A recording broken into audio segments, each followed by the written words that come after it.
단어의 뜻을 보면 어떤 일을 해낼 수 있다거나 어떤 일이 꼭 그렇게 되리라는 데 대하여 스스로 굳게 믿음, 또 그런 믿음이라고 뜻을 가지고 있습니다. 여러분 언제부터인지는 모르겠어요. 그런데 세상 사람들이 굉장히 기독교인들을 욕하기 시작했습니다. 그죠? 그러고 손가락질하고요, 욕하고 비난하기까지 합니다. 그래서 우리 기독교는 지금 욕먹고 비난받고 손가락질 받는 그런 종교가 되어가고 있어요. 너무 마음이 아프죠? 이번 코로나 사태에서도 마찬가지였습니다. 코로나를 통해서 교회는 계속해서 공격을 받고 있습니다. 물론 교회가 지켜야 될 걸 지키지 않았다는 것도 문제가 있겠지만 그래도 너무 부풀려지는 것이 있기 때문에 좀 마음이 좀 속상한 마음도 들었습니다. 그러다 보니까요, 어제 많은 기독교인들의 삶에서 변화가 있었습니다. 무슨 변화일까요, 여러분? 코로나로 인해 그 이전부터 이제 기독교인이 욕을 먹고 기독교라는 종교가 욕을 먹기 시작하고 있습니다. 그러면서 우리 그리스도인들, 기독교인들은 어떠한 변화가 생겼을까요? 이거 공감하실 수도 있습니다. 내가 기독교인이라는 걸 쉽게 사람들 앞에 말하지 못합니다. 그렇죠? 기도하지 않는 친구들도 있고요. 식사하는 자리에서 같이 기도하는데 눈치 보는 사람들도 있고요. 왜? 내 욕 먹을까 봐. 쟤 기독교 교회 다니네 라고 이럴까 봐. 제가 한번 식사를 하는 자리가 있었습니다. 그래서 밥을 먹고 있는데 저 뒤쪽 테이블에 여고생 네 친구가 와서 여고생 네 명의 친구가 해장국을 먹는데 그 내장탕을 먹고 열심히 잘 먹는데 거기서 교회 욕을 막 하기 시작하는 거예요. 근데 저는 목사님들과 함께 식사를 하고 있는데 목사님 저까지 네 명의 목사님들이 그 얘기를 듣는 순간 고개가 푹 떨궈지더라고요. 그들은 교회를 안 다니는 사람들이더라고요. 근데 그냥 욕하더라고요. 이유 없이. 그들에게는 이유가 있겠죠. 그런 거 보면서 저도 사실 그런 마음이 속상하다 마음 많이 들고, 일반 우리 청년들이나 우리 학생들, 청소년도 우리 친구들이 보기에는 좀 학교에서 숨길 수도 있겠다라는 마음도 많이 들었습니다. 그런 시선이 그런 사람들의 시선을 느끼고, 그래서 자신의 종교를 숨기고 두렵고 겁도 나기 때문에 그 자리와 상황을 빨리 피하고 싶어서 그런 거지 않을까요? 근데 왜 그럴까요? 우리가 언제부터 사람들의 눈치를 보면서 신앙생활을 했습니까? 하나님 찬양하고 싶을 때 찬양하고 하나님께 기도하고 싶을 때 기도하는 것이고, 하나님 말씀 사모하고 싶으면 이 자리 가운데 나와서 우리가 예배 드릴 수 있었는데 언제부턴가 자꾸 이렇게 눈치 싸움하고 있습니다. 왜 우리가 하나님 만나고 예배하는 것에 이렇게 소극적으로 변했을까요? 우리의 마음에 하나님만 믿고 의지하며 자신감을 가지고 신앙생활을 했으면 좋겠습니다. 저는 2021년에 우리 청년부가 예배의 회복을 바라고 있습니다. 그리고 또한 우리 모든 지체들의 신앙의 회복과 성장이 있기를 바라고 있고요. 그렇다면 우리는 피하는 신앙, 또한 숨으려고 하는 신앙이 아니라 자신감을 가지고 앞으로 나아갈 수 있어야 되는 것입니다. 그러한 신앙생활을 우리가 할 수 있어야 되는 것입니다. 그래서 우리 말씀을 통해서 자신감을 가지고 신앙생활하기 위해 우리가 어떠한 변화가 있어야 되는지를 함께 나누는 은혜의 시간이 되었으면 좋겠습니다. 첫 번째로는요, 넘겨주시면요, 시선의 변화입니다. 시선의 변화. 시선 참 중요합니다. 제가 한번 설교 말씀 중에 예수님을 바라보자라고 설교한 적이 있었습니다, 최근에. 근데 우리가 무엇을 보고 어디를 보느냐가 굉장히 중요하더라고요.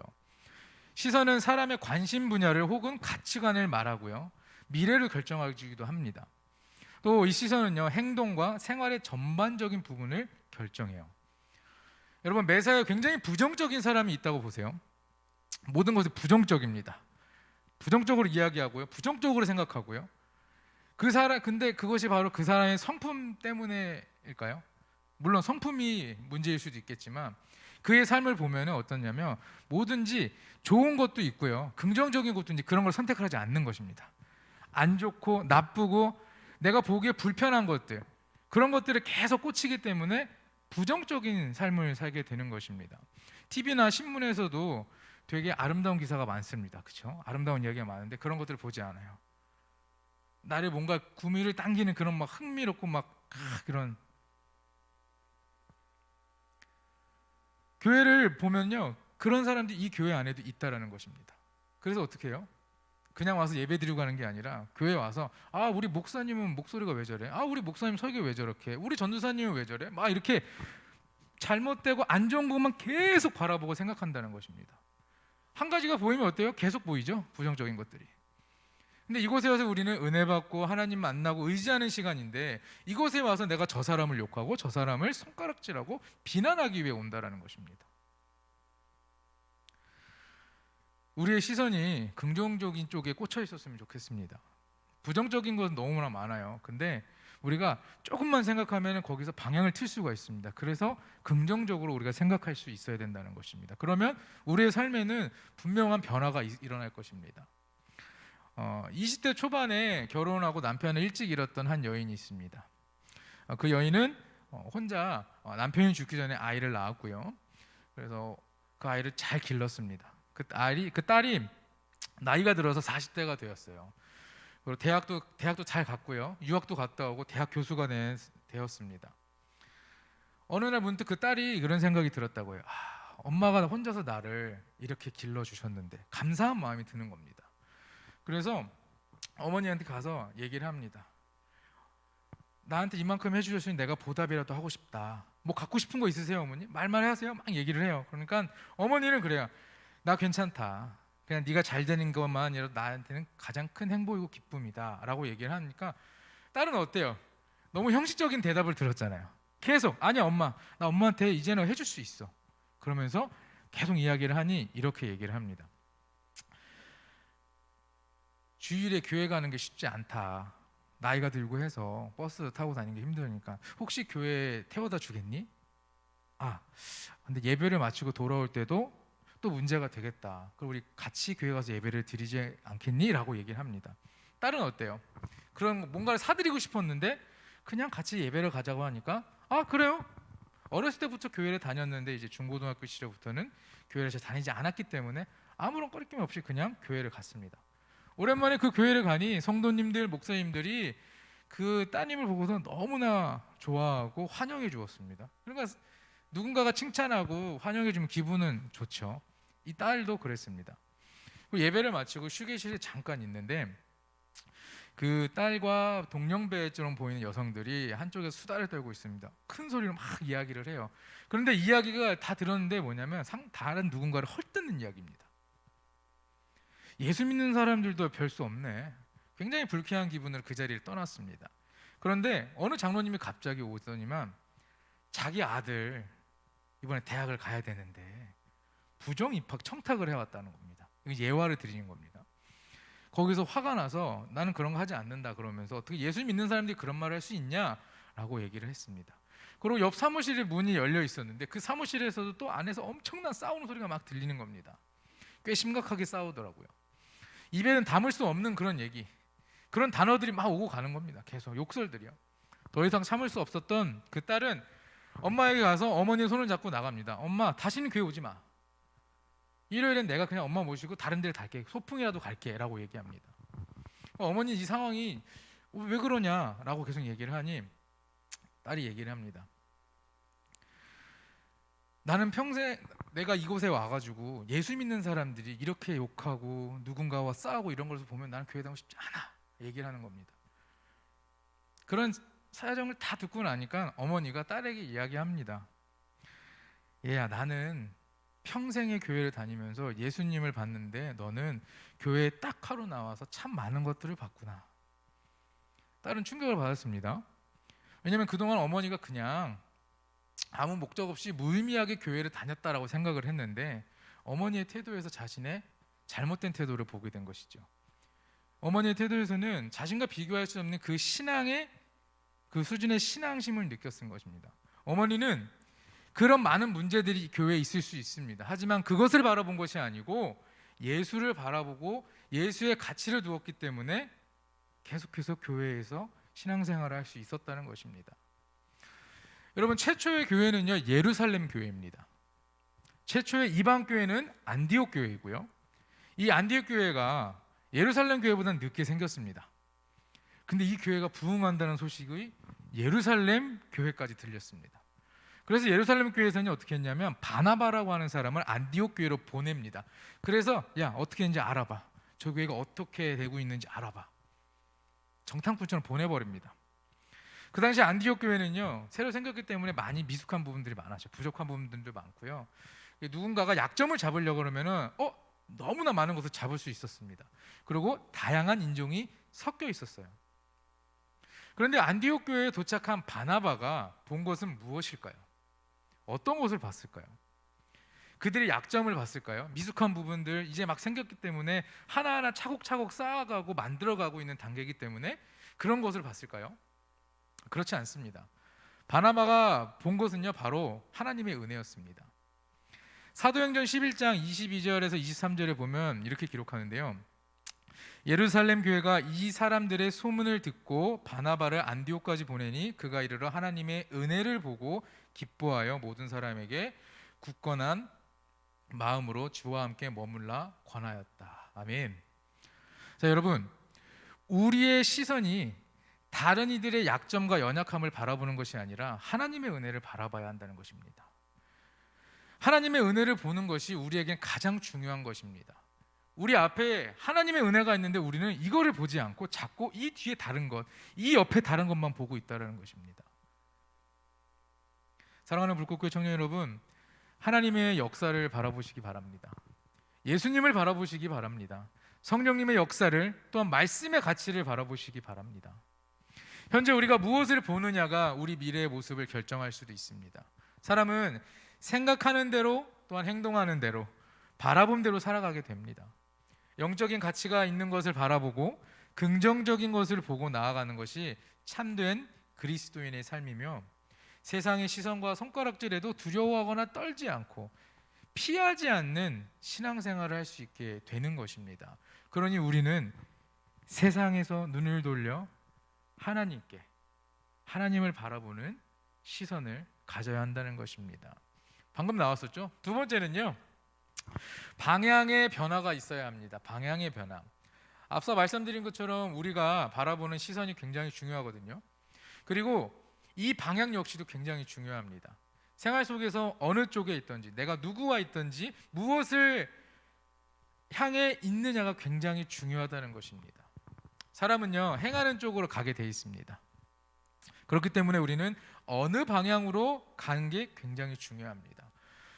여러분 다 자동차 보시면 내비게이션 요즘 잘 나옵니다. 그죠? 요즘 또 스마트폰으로 굉장히 잘 나오는데, 매일 반복적으로 가는 길 가운데에서도 내비게이션을 사용하는 사람들도 있고요, 초행길에만 사용하는 사람들이 있습니다. 저도 그렇고요. 매일 교회 출근하는 그 길에 항상 내비를 켜고 오더라고요. 그런데 이 내비게이션에서 아침에 출근 시간 이럴 때 막히잖아요. 항상 가던 길로 가는데 오늘은 왠지 내비를 켜놨는데 내비가 막 뺑글뺑글 돌아가라는 거예요. 근데 나는 가기 싫은 거예요. 내가 가던 길을 가고 싶은 거죠. 갔죠? 어떻게 해요? 늦었죠? 약속에 늦은 거면 너무 감사하죠? 출근이 늦으면 힘들죠, 마음이. 이게 괜히 내가 그냥 가고 싶은 대로 그냥 갔다 보니까 이렇습니다. 내비게이션은 사실 지금 그 도로 상황을 보고서 우리에게 알려주는 거잖아요, 최적의 길을. 근데 내가 그걸 그냥 무시하고 가니까 결국엔 늦게 되는, 지각하게 되는 그런 저의 모습을 봤습니다. 세상 속에 내가 가고 싶은 곳이 너무나 많죠. 가고 싶은 거 가고 하고 싶은 거 다 하면서 지낼 수 없습니다. 우리는 내가 생각을 하고 내가 뭔가를 하고 싶다고 막 적고 버킷리스트를 적고 하지만 다 할 수가 없더라고요. 내가 어느 방향으로 나가느냐가 매우 중요한 것입니다. 마음이 어디로 향하느냐가 중요하다는 말입니다. 우리의 마음이 세상을 향해 있든지 아니면 하나님을 향해 있는지가 중요한 것입니다. 여러분은 어디에 있습니까? 여러분의 방향은 지금 세상에 세상으로 가고 있습니까? 하나님께 가고 있습니까? 아니면 내가 고민해서 살짝 세상으로 틀어지고 있습니까? 그럼 우린 바로 그 자리에서 하나님으로 방향을 바꿔야 한다는 것입니다. 여러분, 구약 성경에 보면 창세기에 에서와 야곱에 대해서 기록합니다. 에서는요, 아버지에게 사랑받았습니다. 그리고 신체적으로 몸에 털도 많고 굉장히 건강하고 사냥을 굉장히 좋아해요. 야곱은요 어머니께 사랑받고 몸이 왜소했습니다. 그래서 섬세하게 해서 집안일을 돕는 걸 매우 좋아했습니다. 에서는 장자의 명분을 중요하게 생각하지 않았어요. 그래서 어떻게 해요? 사냥하고 돌아와서 배가 고프니까 동생 야곱이 준 팥죽 한 그릇에 장자를 팔아버리죠. 야곱은 그렇습니다. 야곱은 참 죄송합니다. 조금 이런 표현이 좀 그런. 야곱은 참 사기를 잘 치는 사람입니다. 사기꾼 기질이 있습니다. 그래서 아버지를 속이고 형을 속입니다. 그래서 어떻게 결국에는 그 장자권을 사갖고 팥죽 한 그릇에 아버지에게 축복을 받고 그러고 형에게 죽임당할까봐 무서워서 외삼촌 댁으로 도망갑니다. 자, 도망가서 끝이 아닙니다. 도망가서도 외삼촌을 속여서 재물을 모아옵니다. 대단한 사람이죠. 그리고 외삼촌을 배반하고 다시 고향으로 돌아옵니다. 자, 여기서 보면 언약적인 관점에서 보면은 에서의 잘못이지만 도덕적으로 본다면 야곱이 나쁜 것이라고 쉽게 말할 수 있습니다. 자, 그러나 로마서 9장 13절에 보면 하나님은 에서가 아는 야곱을 사랑하셨다고 합니다. 도덕적으로 나쁜 짓을 했는데 하나님은 사랑하셨다고 얘기합니다. 그 다음에 히브리서 12장 16절에 보면 에서는 한 그릇 음식을 위하여 장자의 명분을 판 망령된 자라라고 기록합니다. 에서는 하나님을 향한 마음이 없었습니다. 그냥 사냥하고 밖에 나가 있는 게 좋은 거예요. 배고프니까 그냥 밥을 먹는 거예요. 주니까. 야곱은요 아브라함 때부터 내려온 언약의 축복을 사모한 사람이었습니다. 그래서 항상 하나님을 향한 마음을 가지고 있었어요. 형의 낯을 피해서 외삼촌 댁으로 도망갔을 때도 루스의 한대에서 잠을 잤을 때도 야곱은 하나님만 바라봤습니다. 하나님의 도움을 구했고요 하나님의 복을 구했습니다. 그런 그의 마음은 언제나 하나님을 향해 있었다는 것입니다. 항상 말이죠. 그렇기 때문에 야곱의 삶은요 언약의 축복 안에 거할 수 있었던 것입니다. 이게 일반적으로 우리가 생각하기에는 참 말도 안 되는 거죠. 근데 우리가 생각하는 그 기준과 하나님께서 생각하는 기준이 이만큼의 차이가 있다라는 것입니다. 우리가 생각하기에는 아닌 것인데 하나님이 보시기에는 옳은 것도 있고요 우리가 보기에는 옳다고 생각하지만 하나님 보시기에는 아닌 것도 있다라는 것입니다. 그러니까 우리는 늘 기도하며 우리가 선택하는 이런 것들이 모든 것이 하나님께서 원하시고 하나님께 우리가 기도하고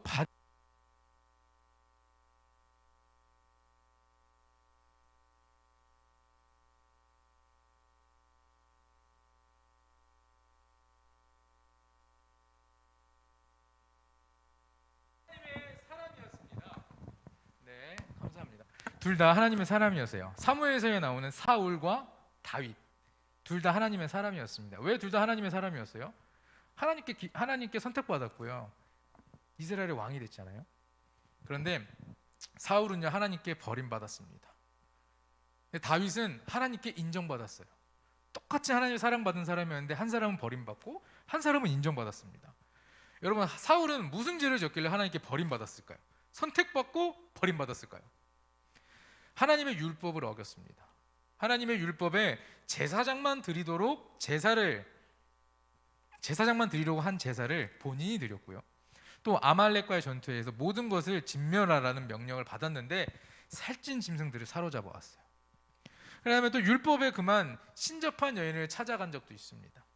도덕적으로 본다면 굉장히 큰 죄라고는 할 수 없는데 그러나 제사를 드린 것은요 보세요. 선지자 겸 제사장이었던 사무엘이 늦게 와가지고 어쩔 수 없이 사울이 살찐 짐승을 죽이지 않고 데리고 온 이유는요 재사용하기 위해서 그리고 신접한 여인을 찾아간 것은요 죽은 사무엘을 만나서 어떻게 해야 할지 묻고 싶어서 그렇게 해서 율법을 다 어겼습니다. 어떻게 잘 생각해 보면 하나님께 완전한 불순종은 아니거든요. 완전한 불순종은 아니었습니다. 부분적으로 잘못한 건 있었죠. 자, 그럼 다윗의 죄는 무엇인지 아십니까, 여러분? 다윗은 무슨 죄를 지었을까요? 여러분 혹시 밧세바라고 아십니까? 밧세바. 우리아의 아내 밧세바라는 여인이 있는데 그 여인이 목욕하는 모습을 보고 반합니다. 근데 밧세바는 우리아라고 하는 남편이 있죠. 우리아는 누굽니까? 전쟁에 나간 장군입니다. 결국에는 그 아내를 밧세바라는 여인을 취하기 위해서 취합니다. 취하고 싶으니까 취합니다. 그러고 나서 어떻게 하면 우리아를 전장 맨 선봉에 세워서 죽게 만듭니다. 또 군대를 의지합니다. 하나님을 의지하지 않았어요. 인구의 수를 조사합니다. 왜? 군인은 많으면 많을수록 좋잖아요. 전쟁에 이길 확률이 높고. 도덕적으로 보면 다윗의 죄가 더 클 수 있습니다. 하나님은 사울을 왕으로 세우신 것을 후회하시며 그를 버렸어요. 그리고 다윗에 대해서는 이런 말을 하죠. 사도행전 13장에 내 마음에 합한 자. 하나님이 베냐민 지파 사람 기스의 아들 사울을 40년간 주셨다가 패하시고 다윗을 왕으로 세우시고 증언하여 이르시되 내가 이새의 아들 다윗을 만나니 내 마음에 맞는 사람이라 내 뜻을 다 이루리라 이렇게 말씀하십니다. 이렇게 말씀한 내 마음에 합한 자라고 말씀하시면서 하나님 나라를 그의 아들들에게 맡기시고 그리스도가 그의 후손에서 나오는 큰 축복을 얻게 되었습니다. 하나님은 사울과 다윗을 그들의 위치로 파악하지 않았습니다. 방향으로 파악하셨는데 사울은요 범죄한 후에 마음이 움직이지 않았습니다. 회개하지 않았다는 것입니다. 그러나 다윗은 어떻게 해요? 마음이 움직여 하나님께 회개했다는 것입니다. 나단 선지자의 말을 듣고 난 다음에 깨닫게 됩니다. 그래서 하나님 앞에 펑펑 울며 회개합니다. 결국에는 그 죄를 지었기 때문에 아들이 죽었지만 자기의 죄에 대하여 당연한 보응이라고 생각했습니다. 다윗은 분명한 죄를 지었습니다. 범죄했습니다. 그러나 그의 마음은 범죄했음에도 불구하고 항상 하나님께 마음이 향해 있었다는 것입니다. 하나님을 위해 살고자 하는 열망으로 가득했고요. 하나님의 그리스도에 대한 언약의 축복을 바라보았기에 그는 자신의 잘못을 인정할 줄 알고 회개할 수 있었다는 것입니다. 여러분들이 죄를 지었습니다. 감옥에 가는 그런 죄 말고요. 그냥 간단하게 혼자서 지을 수 있는 죄를 지었다고 생각해 보세요. 그러면 그거 회개하라 그러면 여러분 회개 어떻게 하세요? 하나님 나 이런 죄 지었습니다. 회개합니다. 이렇게 하시나요? 다들 죄를 안 지셔서 회개하는 방법을 잘 모르시는 건가요?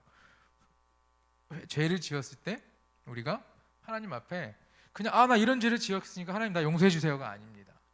내가 어떠한 죄를 어떻게 지었고 어떠한 마음으로 지었고 내가 그러고 나서 지금은 당신 하나님 앞에 이렇게 회개하니 하나님 나를 다시 품어달라고 세세하고 낱낱이 다 고해야 되는 것입니다.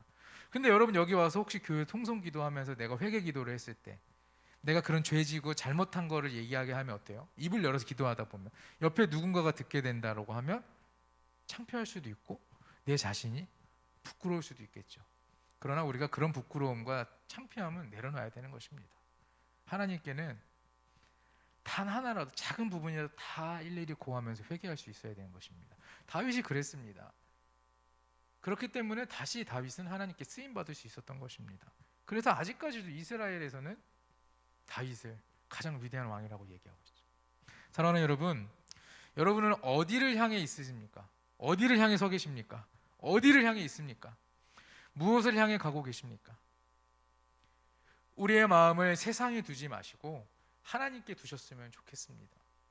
하나님 말씀에 또한 하나님의 약속에 하나님이 주신 사명에 마음을 두고 살아가시면 우리는 하나님께 복받고 살아갈 수 있는 삶을 살게 될 것입니다. 그러면 어때요? 우리는 남들이 뭐라고 한다 할지라도 나는 자신감 있게 나는 하나님의 백성, 하나님 나라의 자녀다라고 얘기할 수 있게 될 것입니다. 마지막은요, 표현의 변화가 있어야 한다는 것입니다. 무엇에 어떻게 반응하고 무엇을 어떻게 표현하느냐가 중요하죠. 저와 여러분을 포함한 모든 많은 사람들이 삶의 여정에서 고난이 있습니다. 실패도 있습니다. 누구에게나 이런 일이 일어납니다. 그러나 행복하게 사는 사람은요, 그 실패를 실패로만 생각하지 않습니다. 불행하게 사는 사람이 그 실패를 실패로만 생각하는 것입니다. 우리의 인생에서 벌어지는 많은 일들은요, 마치 하늘에 떠다니는 구름과 같습니다. 그냥 흘러가는 것입니다. 그럼 흘러가게 두면 되는 것입니다. 내 주변에 나쁜 것들이 있습니다. 내가 선택해야 되는 나쁜 것을 막 잡으려고 하면은 노력해야 되죠. 잡지 않으려고. 내 주변에 나쁜 것을 있으면 내가 쳐다도 보지 말고 만지지도 말고 그것을 그냥 흘러가게 둬야 되는 것입니다. 나쁜 것에 집착하면 실제로 불행한 일이 생깁니다. 어느 공동체에서 누군가가 한 사람이 화를 냈습니다. 아, 너 왜 이거 이렇게 했어? 근데 그 공동체 사람이 다 모이지 않은 상태에서 화를 내요. 오늘 그날 오지 않은 사람도 야, 너 지난주에 화냈다며, 이걸 뭐라 그랬다며, 이렇게 얘기하고, 또 어떤 사람이 또 선하면 선함을 베풉니다. 어떤 친구가 집에 갈 차비가 없습니다. 요즘 그런 사람 없겠지만 차비가 없는데 차비를 나눠주고, 배가 고파요, 내가 가지고 있는 뭘 함께 나눠주고, 이런 선행을 베풀면 어때요? 다음 주에 야, 너 그때 그 친구한테 그랬다며? 야, 잘했다, 칭찬받을 수 있습니다. 근데 이렇게 부정적으로 얘기하는 것과 다른 친구, 다른 사람에게 선한 영향을 끼치는 것도 습관이 된다라는 것입니다. 습관이. 이 습관이 되는 것은요, 우리가 하나님 앞에 섰을 때에 확실하게 차이가 난다라는 것입니다. 나쁜 습관이 계속 들면 하나님께서 밀어내시죠. 좋은 습관이 들고 하나님 앞에 기쁨의 삶을 사는 사람은 하나님이 안아주시는 것입니다. 여러분, 긍정적인 생각을 표현하셨으면 좋겠습니다. 예를 들어서 너 오늘 너무 이쁘다, 너무 오늘 잘생겼어, 지난주보다 더 잘생긴 것 같아, 이렇게 표현하고, 오늘 너 너무 이쁘다, 너 잘 입었다. 만약에 어디 좋은 일이 있으면 함께 그 기쁨을 나누면서 격려하고 위로할 줄 아는 그런 영향력을 끼칠 수 있어야 되는 것입니다. 그런 습관을 가질 때 우리는 하나님 앞에 온전히 설 수 있다는 것입니다. 그런데 여러분, 우리가 표현한다는 게 이런 감정적인 거 선한 것도 있지만 우리가 진정으로 표현해야 될 게 뭐냐면요, 어렵지 않습니다. 여러분, 바로 하나님입니다. 하나님을 표현하시기 바랍니다. 하나님을 어떻게 표현해요? 하나님께 받은 은혜가 있고 복이 있으면 그것을 이야기하십시오. 많은 사람들에게 우리가 받은 은혜와 사랑을 포함한 모든 것에 대해서 표현하고 고백하면 되는 것입니다. 아까 말씀드린 것처럼 습관이 되는 것처럼 우리가 하나님께 받은 은혜, 사랑, 하나님 나에게 채워주신 모든 것을 많은 이들에게 전하는 습관이 드는 것, 습관이 된다면 하나님께서 우리를 더욱더 크게 사용하여 주실 것입니다. 말씀을 정리하겠습니다. 하나님을 신뢰하고 하나님께 소망을 두고 하나님을 향한 열정을 가지고 살아가셨으면 좋겠습니다. 지금처럼 많은 힘든 시기 가운데 우리가 비난받고 또한 손가락질 받을 수 있는 이런 시기 가운데서도 우리는 당당하게 내가 하나님의 자녀다라고 고백하고 하나님 나라의 백성이다, 기독교인이다, 그리스도인이다 말할 수 있는 우리 여러분이 되셨으면 좋겠습니다. 그러기 위해서는 시선을 변화시켜야 되고요, 그러기 위해서는 방향을 바꿔야 되고 마지막으로 표현하는 법을 바꿔야 되는 것입니다. 여러분, 예수님을 바라보시고 또한 그 가운데 기쁨의 삶을 누릴 수 있는 우리 불꽃교회 모든 청년부가 되기를 간절히 소망합니다. 기도합니다. 주님, 오늘도 우리가 하나님의 말씀을 들었습니다. 오늘 본문의 말씀처럼 여호와를 앙망하는 자 새 힘을 얻으리니 독수리가 날개치며 올라간 것 같을 것이요 다른 박지라에도 곤비하지 아니하겠고 걸어가도 피곤치 아니하겠다 하신 것처럼 우리가 시선을 바꾸고 방향을 바꾸고 표현을 바꿔 이 세상에 서서 자신감 있는 신앙생활을 하길 원합니다. 남들이 우리를 비난하고 조롱할지라도 우리는 그것을 이겨내고 누르고 하나님 앞에 한 걸음 한 걸음 나아갈 수 있는 용기와 자신감을 주시옵소서. 그런 마음을 가지고 우리가 이 세상에 살아갈 때에 그 어느 누구도 우리를 흔들지 못할 것이고 하나님은 우리를 보시고 기뻐해 주실 것입니다.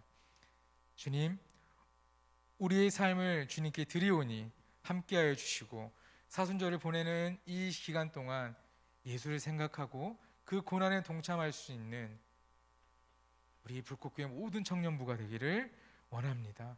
주님 사랑합니다. 이 모든 말씀 예수 그리스도의 이름으로 기도합니다. 다 같이 찬양하시면서 헌금하시겠습니다.